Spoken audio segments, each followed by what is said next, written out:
আচ্ছা, এমন একটা বিজনেস স্ট্র্যাটেজির কথা কি ভাবা যায় যেটা পুরোপুরি দাঁড়িয়ে আছে শুধু তার প্রোডাক্টের ওপর, যেখানে আসল মার্কেটিংটা কোনো বিজ্ঞাপন দিয়ে হয় না, হয় ব্যক্তিগত অভিজ্ঞতা দিয়ে? আজকের এই পর্যালোচনায় আমরা ডিএক্সএন নামে একটি কোম্পানির প্রেজেন্টেশনকে ব্যবচ্ছেদ করে দেখব, যেখানে পণ্যের গল্পকেই ব্যবসার মূল চালিকা শক্তি হিসেবে দেখানো হয়েছে। এই পুরো ব্যাপারটার মূলে কিন্তু একটাই দর্শন কাজ করছে। এখানে বলা হচ্ছে যে ব্যবসার গ্রোথ কোনো জটিল সেলস টেকনিকের ওপর নির্ভর করে না, বরং নির্ভর করে প্রোডাক্টের সাথে একটা ব্যক্তিগত সম্পর্ক তৈরির ওপর। মানে শুধু প্রোডাক্টটা সম্পর্কে জানলেই হবে না, নিজে ব্যবহার করতে হবে, তার ভালো মন্দটা অনুভব করতে হবে, আর সেই আসল অভিজ্ঞতাটাই অন্যদের সাথে ভাগ করে নিতে হবে। এটাই নাকি সাফল্যের মূল মন্ত্র। তো এই সব প্রোডাক্টের পেছনে একটা হিরো ইনগ্রেডিয়েন্ট আছে, বুঝলেন? বক্তা যাকে বলছেন ভেষজের রাজা। চলুন দেখি কি এই জিনিসটা, আর কেনই বা একে এতটা গুরুত্বপূর্ণ বলা হচ্ছে। এই সেই জিনিসটা, নাম হচ্ছে গ্যানোডার্মা। এটা নাকি এক বিশেষ ধরনের মাশরুম, আর বক্তার দাবি অনুযায়ী এর অসাধারণ ঔষধি গুণই প্রত্যেকটা প্রোডাক্টকে একদম অন্য লেভেলে নিয়ে গেছে, আর এটাই নাকি তাদের সব প্রোডাক্টের মূল আকর্ষণ।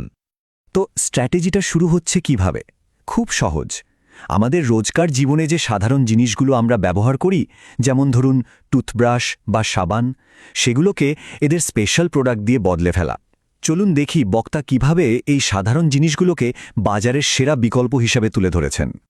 এখানে দেখুন কি দারুণভাবে একটা সাধারণ টুথব্রাশকে তুলে ধরা হয়েছে। মানে একদিকে তাদের ব্রাশ, যেটা নাকি খুব নরম আর অনেকদিন চলে, আর অন্যদিকে বাজারের চলতি ব্রাশ, যেটা শক্ত হয়ে গিয়ে মাড়ির ক্ষতি করতে পারে। এই তুলনাটা কিন্তু একটা বেশ শক্তিশালী বার্তা দেয়, তাই না? টুথব্রাশের পর এবার আসা যাক এমন একটা প্রোডাক্টের কথায়, যেটাকে বক্তা এই পুরো কৌশলের একটা পিলার বলছেন, আর সেটা হলো টুথপেস্ট। কিন্তু দাঁড়ান, এটা শুধু দাঁত মাজার জন্য নয়। ব্যাপারটা ভাবুন একবার, একটা টুথপেস্টকে বলা হচ্ছে মিনি ফার্মেসি। নামটা শুনলেই তো বোঝা যায় এর কাজ শুধু দাঁত পরিষ্কারের মধ্যে আটকে নেই। আর এখানেই কিন্তু এই প্রোডাক্ট বেসড স্ট্র্যাটেজির আসল মজাটা। বক্তার কথা অনুযায়ী এই টুথপেস্টটা শুধু দাঁতের জন্য না, এটা নাকি ছোটখাটো কাটা, ছেঁড়া, পোড়া, এমনকি মাথা ব্যথাতেও কাজ দেয়। এই যে একটু অন্যরকম ব্যবহার, এটাই কিন্তু এক একটা ব্যক্তিগত গল্প তৈরি করে, যা পরে ব্যবসার প্রসারে সাহায্য করে। টুথব্রাশের মতো ঠিক একই ফর্মুলা কিন্তু সাবানের ক্ষেত্রেও ব্যবহার করা হয়েছে। মানে একদিকে ন্যাচারাল অর্গ্যানিক প্রোডাক্ট, আর অন্যদিকে কেমিক্যাল দেওয়া বাজারের সাবান। বক্তা তাদের জ্ঞানজি সাবানকে একটা নিরাপদ বিকল্প হিসেবে তুলে ধরছেন, যা নাকি এমনকি নবজাতক শিশুদের জন্যও নিরাপদ। আচ্ছা, রোজকার ব্যবহারের জিনিস তো গেল, এবার চলুন দেখি কিছু স্পেশালাইজ সলিউশনের দিকে। মানে চুলের যত্ন বা ত্বকের বিশেষ সমস্যার জন্য কি প্রোডাক্ট আছে। চুলের সমস্যা তো আমাদের প্রায় সবারই, রাইট? আর বক্তার মতে এই শ্যাম্পুটা নাকি চুল পড়া বা খুশকির মতন কমন প্রবলেমের একটা দারুণ সমাধান। তবে এখানে একটা ইন্টারেস্টিং ব্যাপার আছে।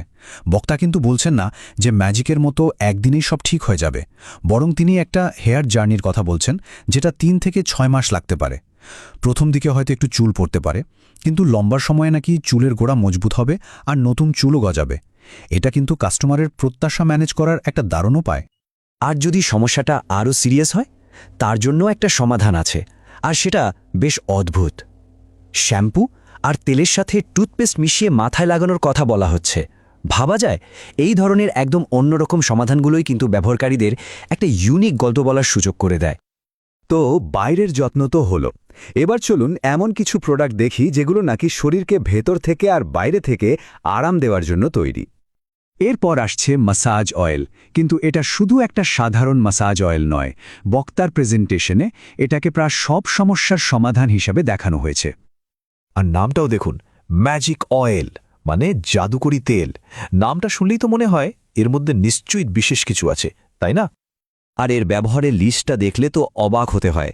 মানে ব্যথা কমানো থেকে শুরু করে প্যারালাইসিস রোগীর ব্লাড সার্কুলেশন, বাচ্চার ম্যাসাজ, চোখের নিচের কালো দাগ, এমনকি চুল পড়া কমানো, কি নেই।